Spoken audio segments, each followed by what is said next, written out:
கனடாவின் வாழ்க்கை செலவினச் சுமையை குறைக்கும் நோக்கில் அறிவிக்கப்பட்டுள்ள அத்தியாவசிய பொருட்கள் பலன் திட்டத்தின் கீழ் தகுதியுடைய சுமார் 1,20,00,000 கனடியர்களின் வங்கிக் கணக்குகளில் இன்று வெள்ளிக்கிழமை முதல் பணம் வைப்பிலிடப்படுகிறது.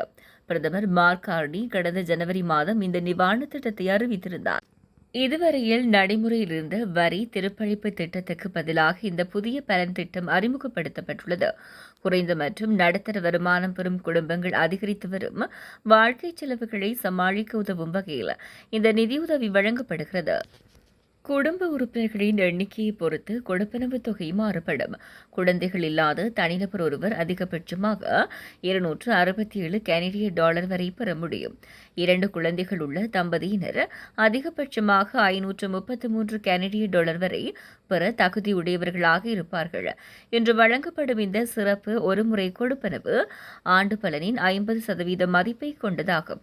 மேலும் எதிர்வரும் ஜூலை மாதம் முதல் அடுத்த 5 ஆண்டுகளுக்கு 3 மாதங்களுக்கு ஒருமுறை வழங்கப்படும் வழக்கமான பலன் தொகையையும் 25% அதிகரிக்கப்பட உள்ளதாகவும் அறிவிக்கப்பட்டுள்ளது.